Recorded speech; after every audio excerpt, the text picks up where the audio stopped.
Hi, friends. Knowing a little code as a designer can go a long way in developing your first application, making VR development more accessible and enjoyable without extensive coding experience. When paired with the right skills, you can feel confident in finishing your first demo. In this video, I will illustrate an approach to VR app development for designers and beginners that highlights the use of AI, XR Interaction Toolkit, and basic coding knowledge to empower you in creating your first virtual reality experience. This combination of skills helped me become a designer-first VR game dev. We'll walk through a specific example, but first, let me give you an overview of the four main things to focus on to make development easier when you're new. Item number one is the XR Interaction Toolkit. This package is great because it comes with a lot of useful scripts. It's easy to get them working by adding them as components to objects in your scene. There's an example project available for version 2.3.2 that is fun to play with. I built it to my headset to see what interactions I might like to use or alter. And then you've got the Unity file to study and learn how everything works. A link is in the description where to find this. This leads me to the second item, which is learning the Unity physics engine. This can make your game feel more realistic and immersive. You'll need to understand some of these components anyway to get interactions to work. I'll also put a link to the Unity Learn lesson for this in the description. Physics joints are also something I find great to implement. For example, knowing how to use a hinge joint makes creating a simple door easy without code. The third thing is learning basic C# and coding logic. In my video, Learning to Code as a Designer, I talk about my process of completing Unity's Junior Programmer pathway. When you know how to describe the logic of your game, it's easier to talk to AI when you need new scripts. The hardest thing for me has been to write code from complete scratch, but knowing how to read and describe it to ChatGPT or my new favorite, Claude, results in code I can use. Last but not least is to know your way around Unity. Understanding how and why to reference objects, what connects to each other is all going to help as you work inside the project to build your game. Remember to keep things organized and in order here, which is good for troubleshooting and working with others. With all of this in mind, it's time to go into Unity and walk through a specific example. Let's look at this Campfire interaction. Early on, most of my interactions used the direct interactor and interactable events, which is great. But then I wondered, what if objects collided with each other? Let's see how I set this up. Here we are in the forest night scene. There are two objects that make up this interaction, one being the campfire and the other being wood.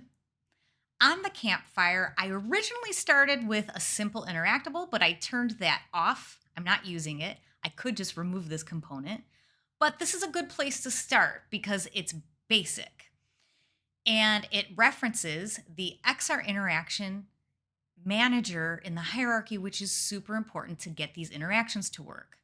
Instead, I am using the XR Socket Interactor.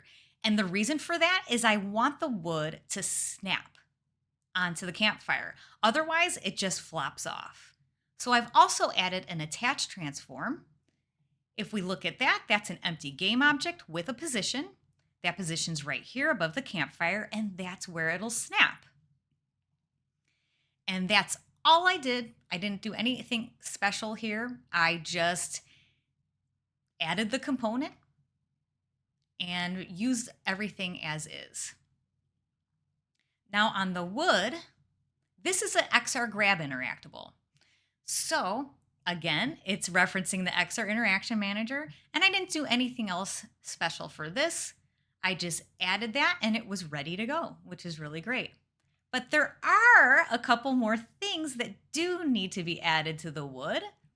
Now this is where the physics engine comes in. And some basic items that we're using are the box collider and the rigid body. Now the box collider, if I click on this icon, you'll see these little dots, and what you can do is move those. So you may need to make the size of that collider a little different so it's easier to grab. That's just something to, check in when you're play testing. It's not checked as is trigger because my controller is checked is trigger. I also have a rigid body and it's using gravity, and this makes the wood look realistic when the player lets go because then it just falls to the ground. And that's it. And for the collision detection, I'm using discrete, which is pretty good for this. And then if we look at the Campfire, I have the same components. I have box collider and rigid body, but in this case, I have it checked as is kinematic. I do not want this to move because it might look weird if it started moving when the Campfire hit it. Just didn't want to take that chance. I want this to be really solid. So I checked that. Now the next thing that I did is added 2 really small scripts. Let's look at the wood first. This has a wood fuel script on it, and it's referencing that Campfire object. The wood fuel script is super simple. It's just a collision enter, and then it's igniting those, I should say activating the particles. I'm calling the script on the Campfire wood ignite because the fire ignites. So on that script, I've got particle systems that are turned off in the hierarchy referenced here. So when I say referencing, that's what I mean. I mean that in the hierarchy, the object is being referenced in the inspector over here. You could also reference it by clicking on this little bullseye.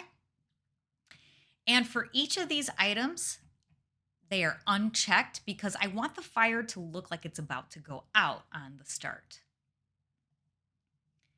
If we look at this script, would ignite, here's the code for listing all those particles. And then it's just activating the particles and playing them, make sure they're active.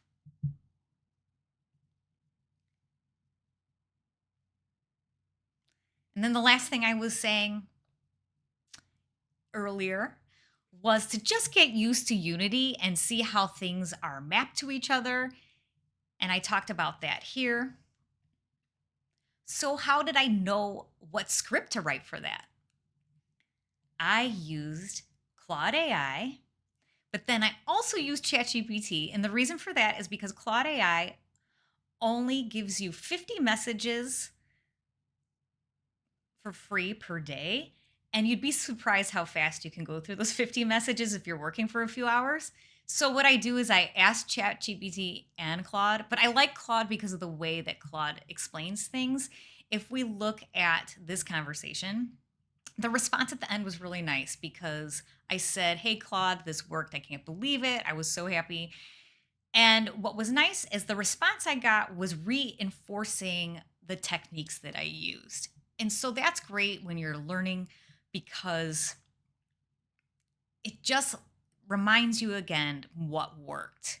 So it really gets to stick in your mind. So there you have it. So let's go back. Let's press play and see how this works. I'm in the scene view, so my VR view's over here, but it looks a little strange, so I like being in the scene view for just testing purposes. And if I bring this over, I just want to see if this gets activated, and it does.